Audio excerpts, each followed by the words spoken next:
Welcome to YOPN's Living Well Starts Here. I'm Esther. My co-hosts, Christopher Sutphin and Melissa Livingston, were unable to join us for this recording. Parkinson's is an unpredictable disease, and we wish them speedy recovery and to be back with us next time. You guys are always missed. Thank you to the Parkinson's Movement Disorder Alliance for hosting this podcast. It's Parkinson's Awareness Month, so today we're talking about something that affects us all and is a constant topic of conversation in the YOPD community. We're having a frank conversation about the quest to find a cure for Parkinson's. Where are we really in this process? What's getting in the way? What can we as people with YOPD and folks from the larger YOPD community do to help? We're very excited to have with us Dr. Alberto Espay. Dr. Espay is professor and endowed chair of the James J. and Joan A. Gardner Center for Parkinson's Disease at the University of Cincinnati. He's a renowned Parkinson's researcher and also a frequent and popular speaker at Parkinson's-related events. I first saw him on YouTube. His video with Davis Finney about subtyping was sent to me by a friend of mine. And we wanted him to be part of this conversation because he is on the forefront of ideas when it comes to the nature of Parkinson's and how researchers searching for a cure should be focusing their efforts.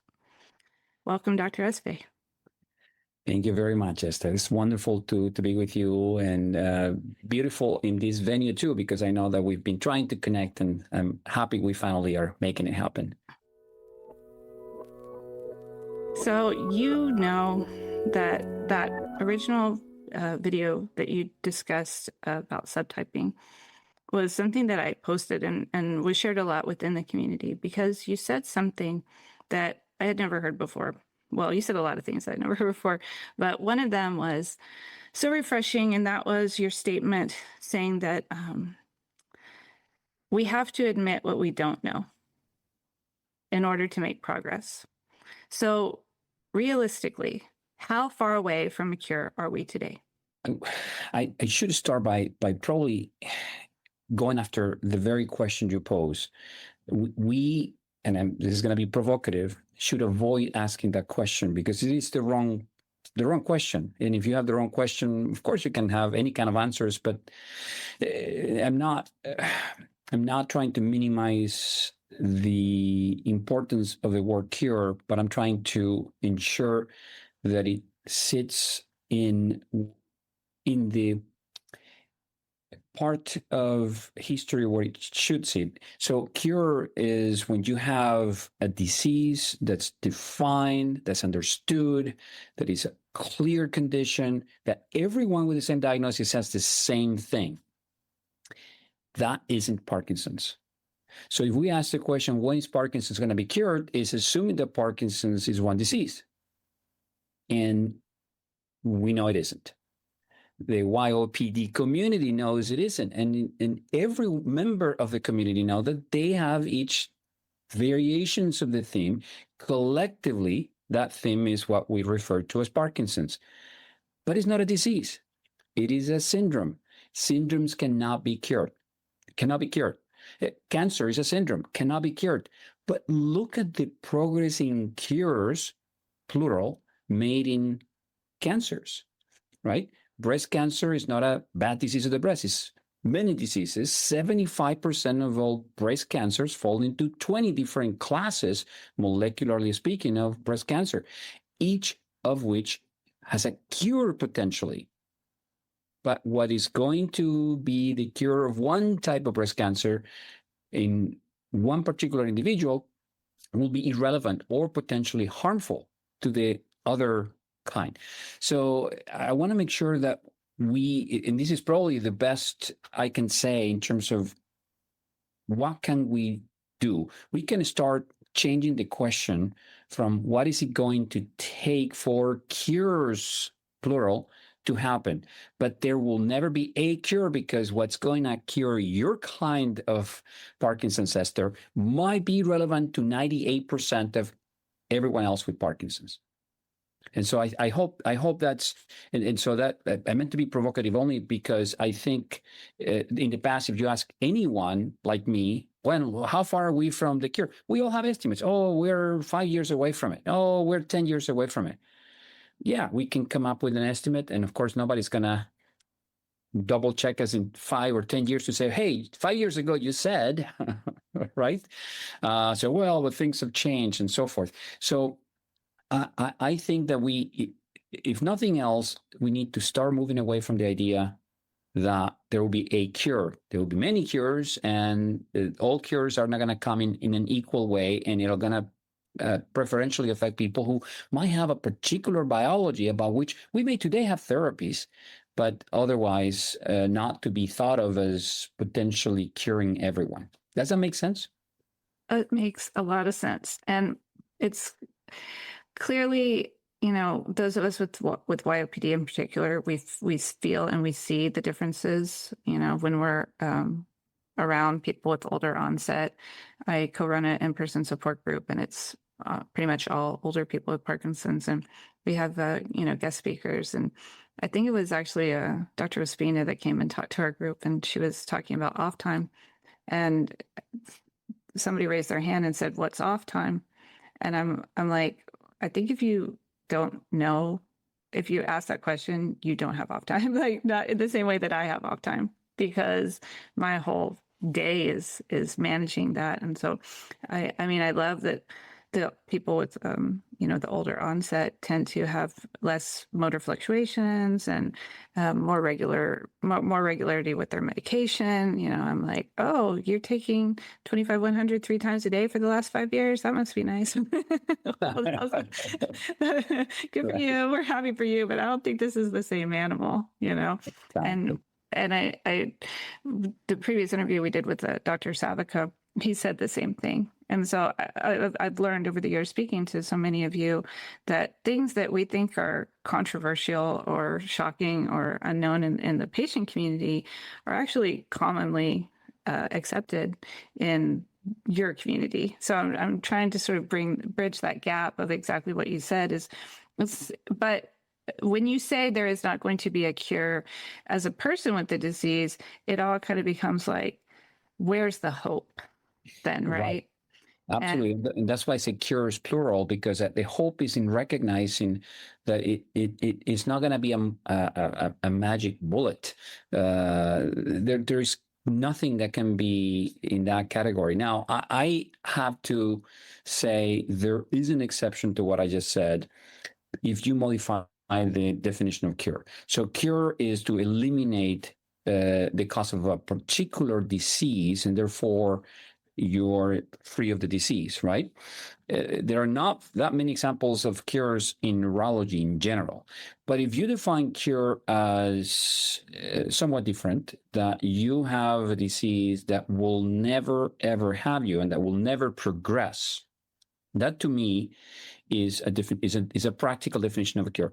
So why do you think there is this ongoing debate in the scientific community? Because I mean, I sat there in Houston and I watched the little graph tally of count of your peers, at first about synuclein, and then about this very topic of where are we as far as getting to a cure. And it was very sobering to see,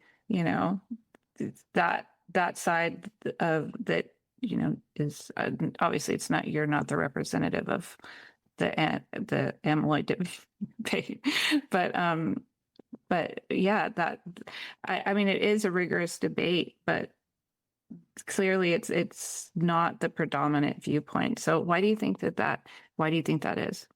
Well, part of it is that all of us, me included, were taught in medical school and thereafter that Parkinson's, quote, is caused by the accumulation of synuclein or alpha-synuclein into Lewy bodies.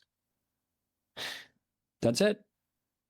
That is what we all grew up under. That is liturgy for medical students. We have to repeat again, Parkinson's disease is caused by the accumulation of alpha-synuclein to Lewy bodies.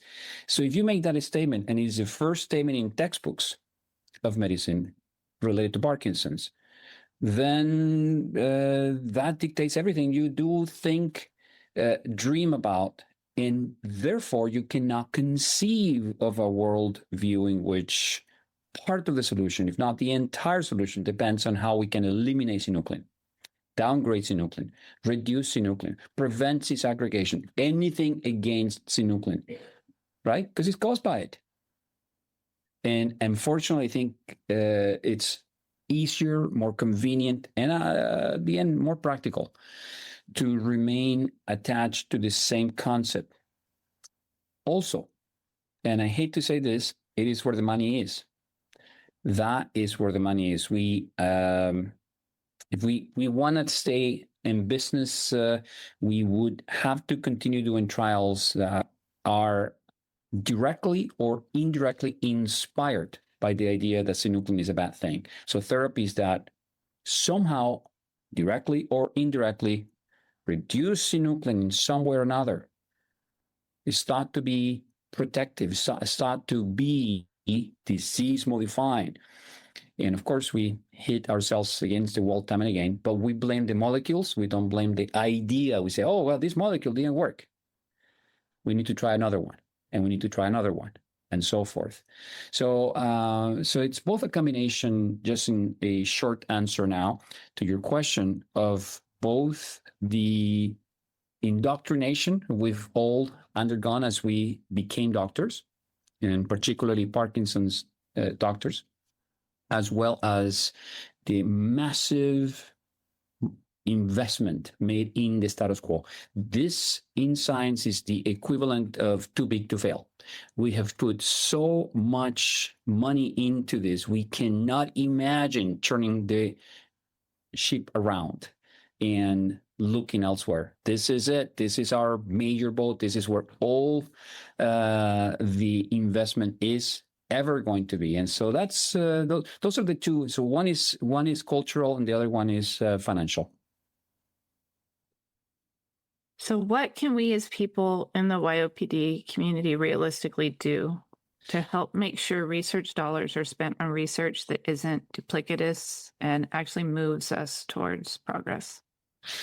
Thank you. That is a critical question. And I'm going to start by saying, first, to stop saying, invest more in research in Parkinson's, because that sounds very good. Or put more money into Parkinson's. That also sounds very good. I can tell you, Esther, that we as a society are putting lots and lots of resources into Parkinson's. The reason we are where we are has nothing to do with inadequate funding. Now, I'm saying, of course, funding is always good, but you can double or triple.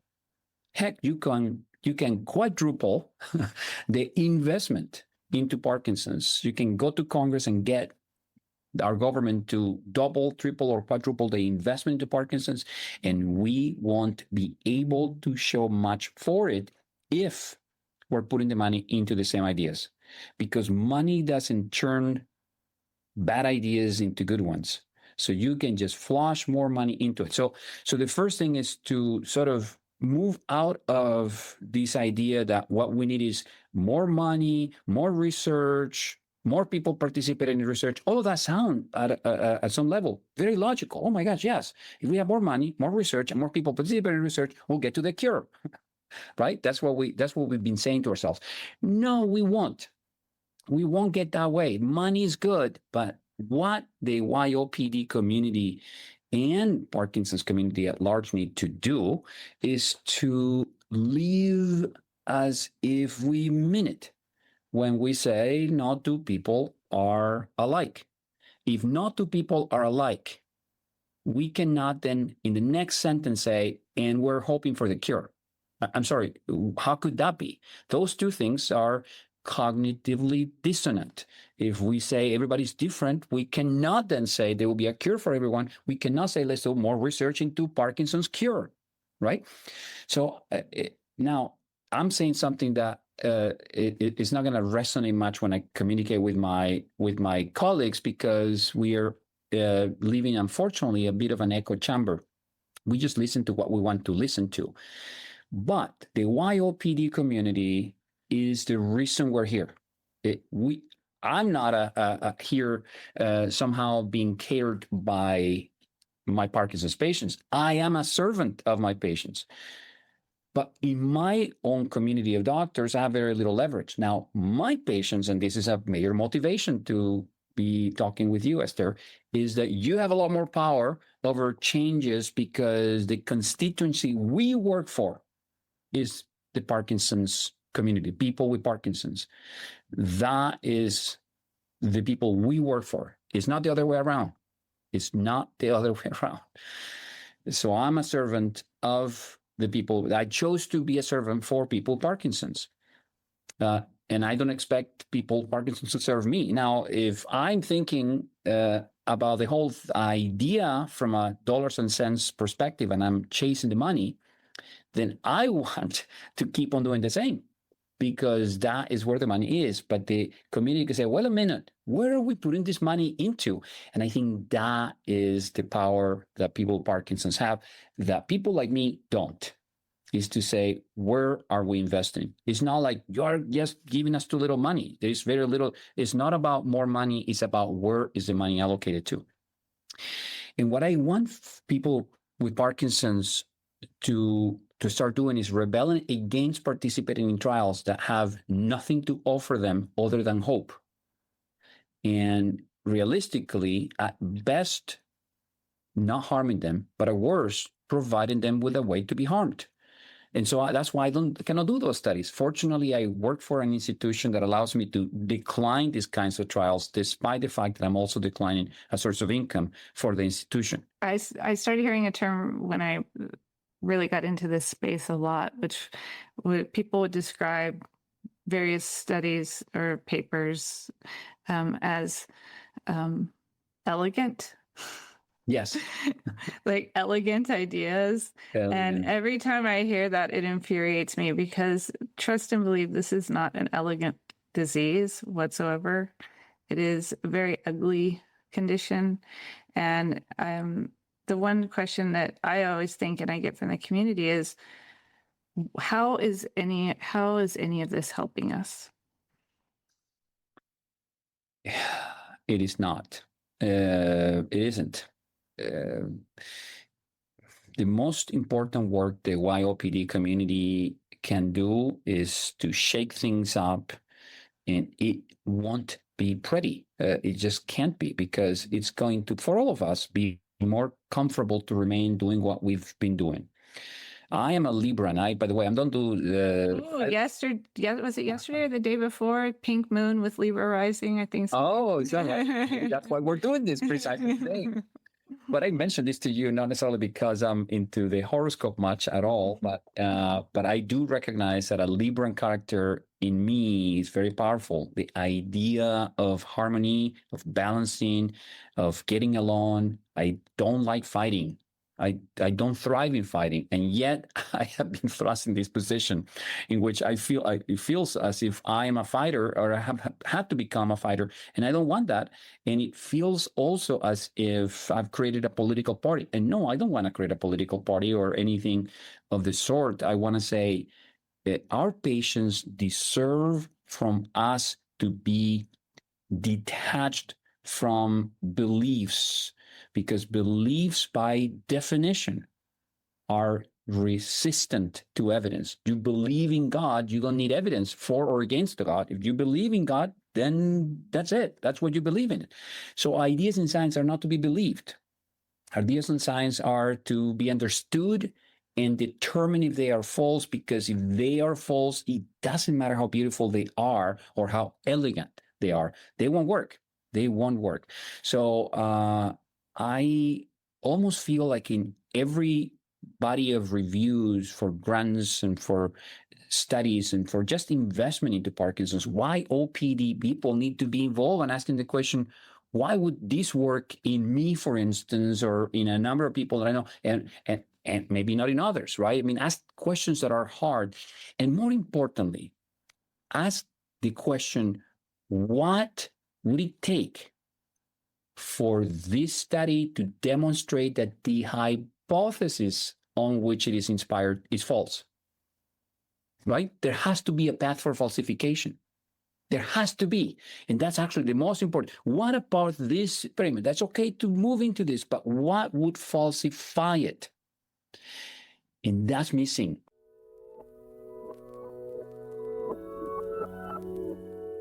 In that original Davis Finney video of yours that I saw, you spoke about the placebo effect and the power of the mind and stem cells. And you gave the example of, we don't have stem cells in this country because the placebo effect is so strong in Parkinson's.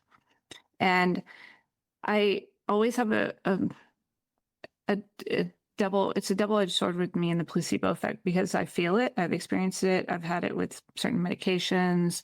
I'll take it, and my husband is a doctor of pharmacy, so like I started Rytari, and like the next day I was jumping around my kitchen, and he's like, Esther, that is not even at a therapeutic level in your body yet.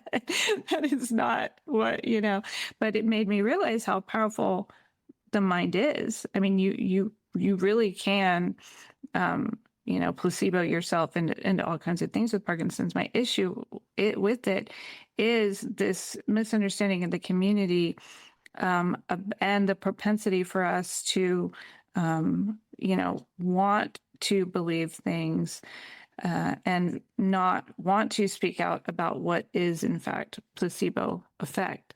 As far as, trying things, and it's like, oh, I feel so much better now.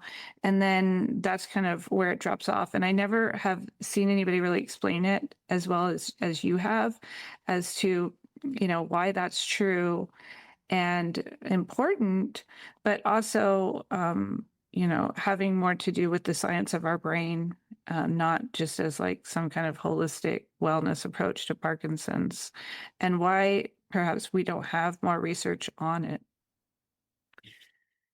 Right. So I think maybe the best way to go about it is to reframe placebo effect as the expectation effect. Placebo is, of course, an inert intervention. The placebo effect is the response to that inert intervention. The response is real. The intervention is not, but the response is every bit as real. There is a neurobiology in the response. The brain has changed. So if you've experienced that, and in fact, probably most of us truly have experienced that with a variety of different things, is because the brain has changed during that time by virtue of the power of expectation. Your expectation was very, very high. This is well known by predatory businesses. They know that if I were to be in the business of anything and just tell somebody with Parkinson's, I have this therapy, that, of course, the government doesn't want you to have it because they don't want you to be cured. But hey, you take this and tell you you're going to be amazing, right? It's only going to cost you $1,000 per injection, and you come here every 3 months.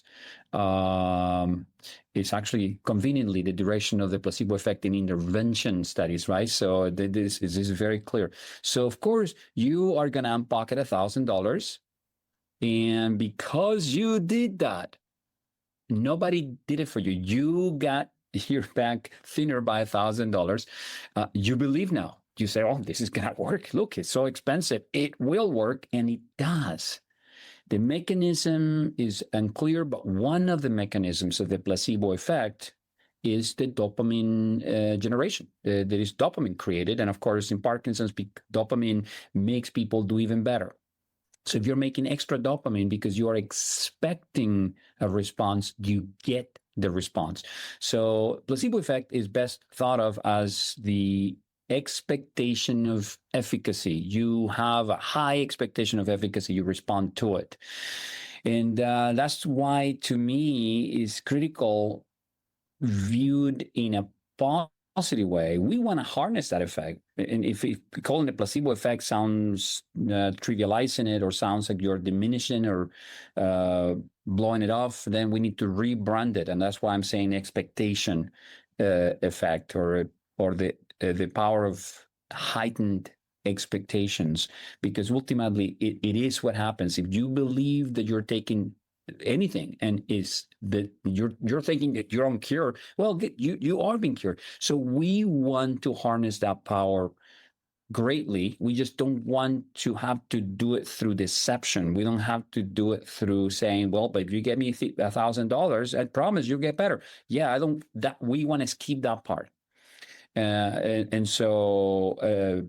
what I think is critical is that if you believe there is so much untapped potential right there that is ready to be harnessed, it is ready to be taken. So yeah, stem cell therapy doesn't work so far. We're in the third iteration of stem cell therapy research, third cycle of life. The prior two cycles of lives have shown that early on, when people were given open label stem cells, everybody gets better. And we're like, oh my God, that must be the cure, right? Once it is tested against the sham stem cells, everybody who believed they've had the stem cells behaved exactly the same. So that means that therapy is not better than the expectation of efficacy that you believe. And so to me, that's just a wonderful thing. And by the way, we did a study long ago where we assessed the effect of just the cost, because people were coming to us saying, I traveled to Florida to get my injections of IV glutathione, which we know doesn't work, but they get better. So what is it they get better? Well, we use a placebo glutathione. We pretty much did the same idea and proved that the brain changes, people get better because of just the cost assessment. If it was a high cost, you believe that's going to be amazing. And of course, yeah, the changes are real. Yeah, I read that study and I love it. And I also read one that had to do with how dramatic it is, like if it's something invasive or if it's something loud, or, that people experience more. And I think it's really important what you said about 3 months. When it comes to anything, I'm like, don't talk to me unless you have at least 3 months of data, because that's like, you're wasting my Good time. for you. Yes. Thank you so much for having this important conversation with us, Dr. Espay. You're very welcome, Esther. There will be a link to more information about Dr. Espay and his work in the show notes, as well as ways to follow all of us on our social media platforms. And thank you again to the Parkinson's Movement Disorder Alliance for hosting this podcast. Hello to all our members listening out there. We welcome your feedback, your comments. Don't forget to hit subscribe and follow wherever you're hearing this, and spread the word, because we are doing this for you. YOPN is a free private membership community for all those diagnosed with Parkinson's or Parkinsonism before turning 50, as well as their care partners. If you're interested in finding out more about us, go to YOPNnetwork.org. This link will also be included in the show notes. Until next time, this is Esther, aka Shaking in My Boots, and this is Living Well Starts Here.